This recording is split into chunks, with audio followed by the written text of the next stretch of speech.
Bonjour. Aujourd'hui, je vais être accompagnée de Laurent dans le cadre de la journée internationale de l'élimination des violences faites aux femmes. On va vous proposer quelques techniques.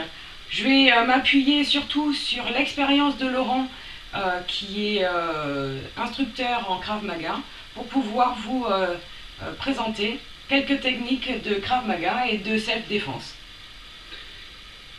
On va faire ça en trois phases. On va prendre des situations qui peuvent arriver dans la vie quotidienne. Ce qu'on va faire, c'est qu'on le fera au ralenti une première fois sans vous expliquer. On vous demandera juste de bien regarder ce que va faire Véronique pour se défendre. Après, on inversera nos rôles pour essayer de bien vous expliquer les points clés. Et ensuite, on le refera une dernière fois où vous aurez en mémoire donc ces fameux points clés. La première qu'on va traiter, c'est celle d'un étranglement de face qui va vous amener à être contre un mur. Pour faire super plus vrai, je vais mettre ma capuche de méchant que j'enlèverai après.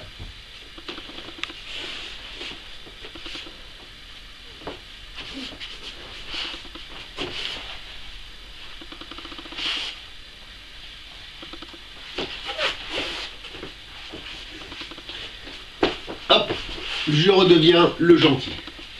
La problématique sur ça, il y en a deux. C'est la première, l'étranglement lui-même qui va couper la partie respiration. La deuxième, c'est le fait d'avoir un choc avec le mur. Ce qu'il faut bien comprendre, c'est qu'on va beaucoup utiliser les frappes aux parties, puisque c'est une partie sensible, aussi bien chez les filles que chez les garçons. Et il n'y a pas d'homme fort de cette partie-là, donc il va falloir l'utiliser. Lorsque l'étranglement va arriver ici, soit je suis statique et à partir de là il n'y a plus la problématique du mur, mais en général l'agresseur va venir et se servir du mur pour pouvoir bloquer sa victime. Ici le risque est le choc au niveau du dos, qui ne va pas vous faire forcément mal mais qui va vous couper la respiration, associé au fait que la respiration est bloquée ici. 2, c'est je suis ici, je vais peut-être vouloir bloquer et faire cogner la tête pour, par exemple, dans le cadre d'une tentative de viol, la mettre un petit peu dans le cirage pour pouvoir l'amener au sol. Donc ce qui va être important pour la victime, c'est faire en sorte que sa tête ne bloque pas, donc de se forcer à ramener la tête à l'avant et d'être rigide au niveau du cou. Et de 2, d'utiliser la technique de la chute arrière, c'est-à-dire quelque chose qu'on utilise quand l'on tombe, pour venir ici amortir le choc. Donc je suis ici, mes mains sont en train d'étrangler, et là je vais venir pousser. La deuxième chose à faire, ça va être de respirer. Pour respirer, Véronique va utiliser la technique du crochet, c'est-à-dire qu'elle va mettre ses mains ici en cuillère, et elle va venir ici, venez rapprochez-vous pour regarder, elle va venir à l'intérieur pour pouvoir tirer vers le bas. L'objectif pour elle, c'est simplement, même si je suis très fort, avoir un tout petit peu de circulation d'air. Alors vous allez me dire, mais l'autre main, vous allez voir, cette main-là, on va l'utiliser différemment. Donc là, ça va lui permettre de respirer. Ce qu'elle va faire, c'est que simultanément, elle va me mettre un coup de genou dans les parties. Alors attention, si vous tapez trop fort, le risque, il est là. Mais c'est moins pire. Donc, elle est contre le mur, sa main en cuillère, et elle va venir bloquer la main ici, et moi, me faire lâcher un peu la prise. En même temps, elle va monter son bras pour pouvoir bloquer ma main, ici, là, bloquer ma main entre son cou et son bras. Donc ici, il faut serrer très fort. Ce qui fait que vous me dites, mais là, l'idée, c'est d'enlever la main. Au contraire, celle-là, demain, on va la garder. Ici, vous avez des articulations. Ce que va faire Véronique dans un deuxième temps, c'est bloquer son bras et ici, me faire tourner. Et vous voyez, encore. Ici, va se passer une clé. Donc, je vous rappelle, je suis l'agresseur. Elle est venue ici, elle a crocheté, elle a levé son bras en même temps. Ici, coup de genou, je viens de prendre un coup de genou. Et maintenant, là, elle a bloqué son bras ici. Et là, elle tourne. Et là, en plus, elle se retrouve ici avec une clé de poignet. Là, elle va ramener violemment son coude sur pommette, nez, tempe, menton, peu importe. Hop, je repasse au bon endroit. Ici, tac. Donc j'ai été frappé une fois au parti. Elle m'a peut-être, et souvent c'est ce qui se passe, brisé le poignet. Et là, j'ai pris un coup de coude. Là, sa main va rester dessus et elle va s'en servir pour m'envelopper, mettre son bras, sa main à plat sur mon dos. Et elle va me projeter contre le mur. Boum! On va passer de l'autre côté pour que vous voyez bien ce qui se passe de ce côté-là. Ici, elle monte, elle crochette, frappe au parti. Là, le poignet est cassé. Coup de coude très fort, la main posée au milieu du dos. Et là, en fait, elle va s'en servir pour se donner de l'élan et sortir de la zone dangereuse. D'accord, on va le refaire en une fois, vous voyez. Les points clés, c'est vraiment ici. 1. Éviter avec la tête à l'avant de se cogner et d'être inconscient. 2. Se donner de l'air pour respirer tout en agressant son adversaire avec une frappe au parti. 3. Bloquer bien fort le poignet pour essayer de casser ou du moins libérer encore plus ici. Là, c'est verrouillé contre vous ici. Là, je ne peux plus partir. Coup de coude pour fermer. Hop, ici, et on vient projeter son adversaire et on part. Et on part. On va vous le refaire au ralenti encore une fois pour que vous compreniez bien avec les explications qu'on vient de vous donner ce que l'on a fait. Donc je suis ici.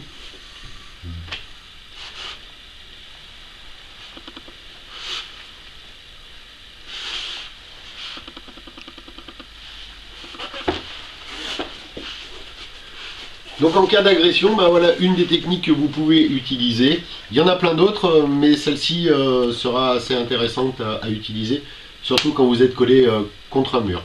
Voilà. On passera à la deuxième technique juste après. Allez, à tout de suite. Allez, à tout de suite.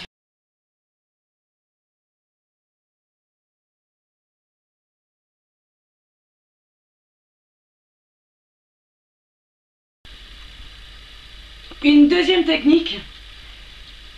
Mon agresseur, la gentille.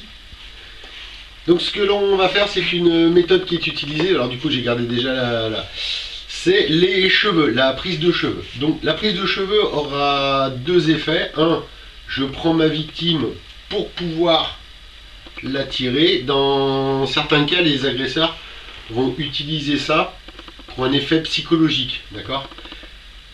Mesdames, vous savez très bien que si là je serre un petit peu, ça fait très très mal. Alors rassurez-vous, si on fait l'inverse, ça fait très très mal aussi, d'accord ?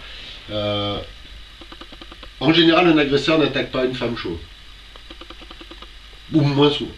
Donc là, l'objectif, ça va être de venir ici, d'attraper. Il va vouloir l'amener, il va vouloir avoir l'ascendant sur sa victime. D'accord ? Tout à l'heure, on était sur une agression de destruction. Là, on est sur une agression de c'est moi le chef. En général, il essaiera peut-être de mettre une gifle derrière. On est plus là sur on commence à s'approcher doucement d'une technique, enfin d'une agression qui va peut-être amener sur une violence sexuelle. Donc comme tout à l'heure, on va vous la faire au ralenti, vous l'expliquer.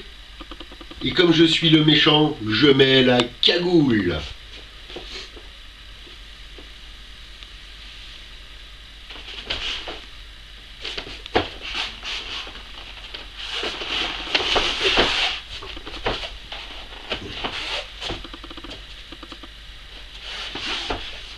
Bien, même si c'est la journée des violences faites aux femmes, vous remarquerez que les hommes aussi, nous sommes attaqués. Bien, trêve de plaisanterie. Allez, quand je vais venir ici, le danger, ça va être effectivement de perdre le contrôle. Une fois qu'ici, j'ai attrapé, si vous ne faites rien, à partir de là, vous serez complètement soumis au bon vouloir de votre agresseur.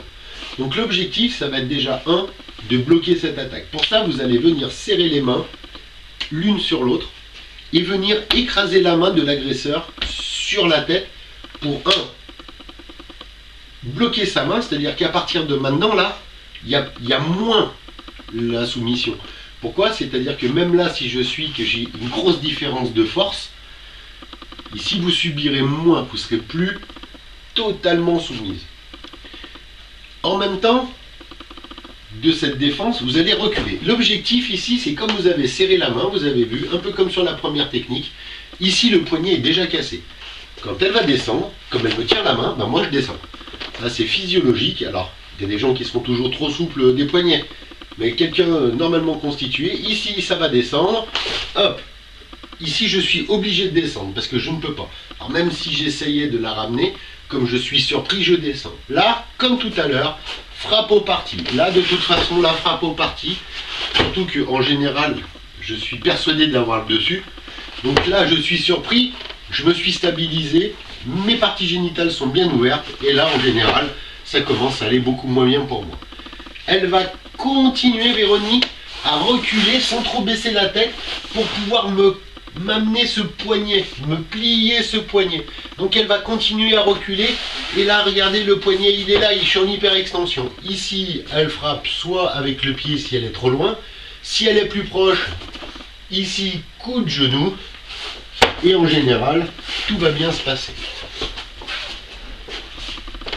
Donc ici, le premier point clé, c'est vraiment frapper, sauter. Là, pour casser ce poignet. Alors, attention de bien reculer, d'être loin pour que mon bras soit loin, car si vous êtes trop près et que vous ne sautez pas, que vous vous penchez, là, moi, je vais me sentir agressé et c'est moi qui vais venir frapper. Donc le fait de reculer fait qu'ici, vous avez, il n'y a plus la distance. Moi, je peux plus rien faire. En plus, mon poignet est plié. Ici, la frappe au parti, et à partir de là, il suffit de m'amener loin, et à partir de là, le petit coup pour vous permettre de gagner du temps. Voilà, bah, je pense que c'était pas mal. Je suis toute décoiffée. À tout à l'heure pour la troisième partie. Pour la troisième.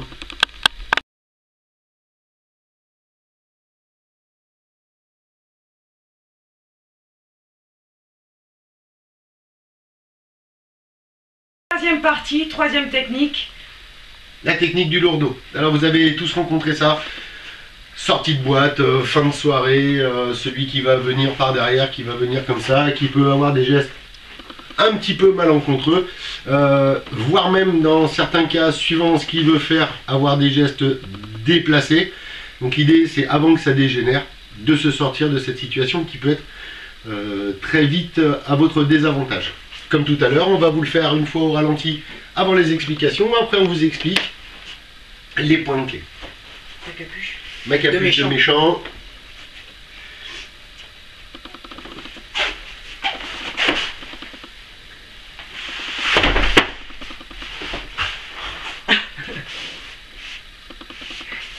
Moi, je vous confirme, ça marche. Ah. Elle s'est laissée emporter. Bien. Je vais essayer de remettre à peu près toutes mes côtes à peu près au bon endroit et on va continuer l'explication. Donc, oui, comme je disais tout à l'heure, vous voyez, on peut être aussi maltraité. Bien, donc ici, comme je vous ai dit, le risque, il est là. Pourquoi il faut réagir tout de suite? Parce qu'on peut très bien, si vous ne réagissez pas, se retrouver où on va être un peu plus comme ça. Et ici, vous êtes beaucoup plus à votre désavantage pour pouvoir vous en sortir. Donc l'objectif, c'est de réagir tout de suite. On va utiliser un peu le principe de l'horloge. Donc la première chose à faire, c'est quand ça vient ici, c'est de ne pas laisser dégénérer la situation. Ça va être de faire un pas en avant pour vous permettre d'être stable. C'est-à-dire qu'à partir d'ici, là, en fait, vous êtes stable, puisqu'on est dans le sens de la marche. Ici, si je vous faites rien, regardez, je peux vous emmener. Tandis que là, vous voyez, hop, c'est bloqué.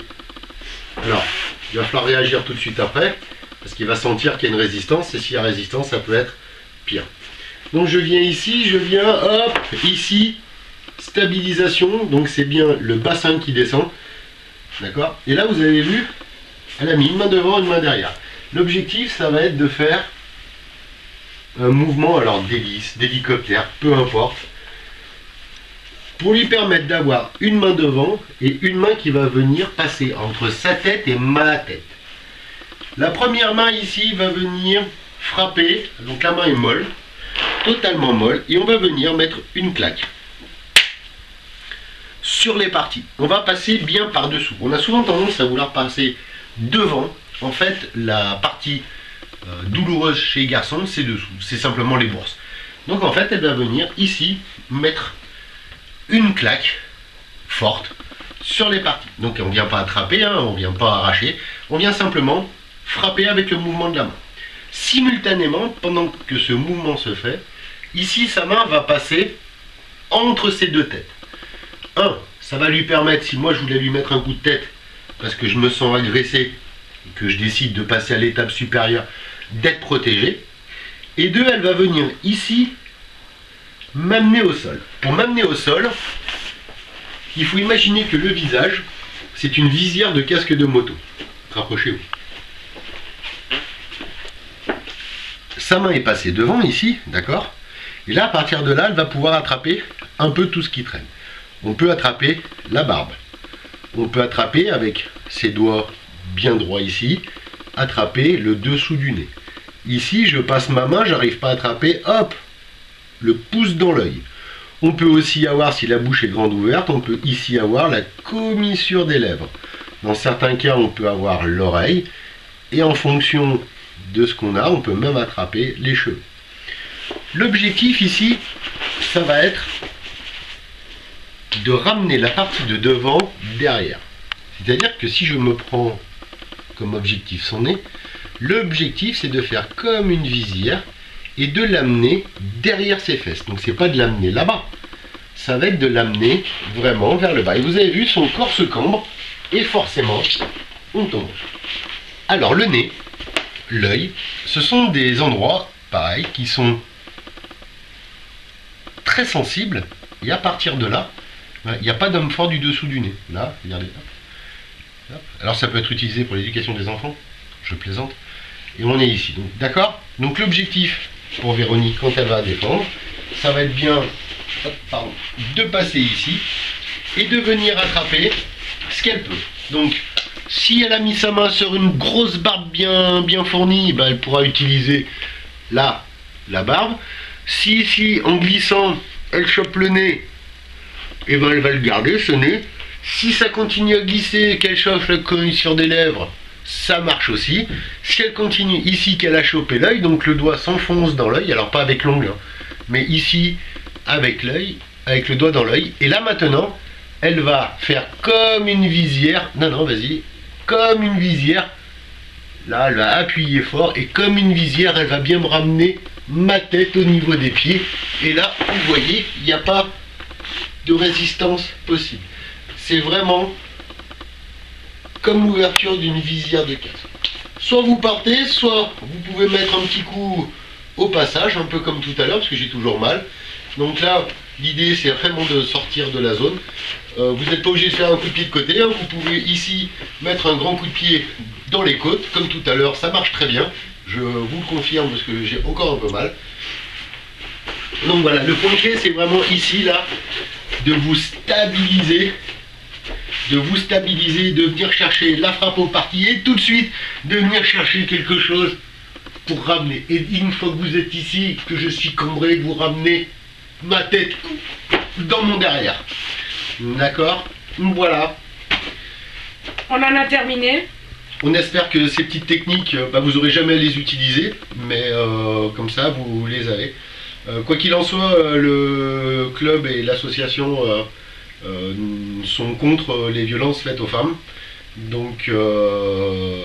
Mobilisons-nous. Allez, à bientôt. mettez du violet.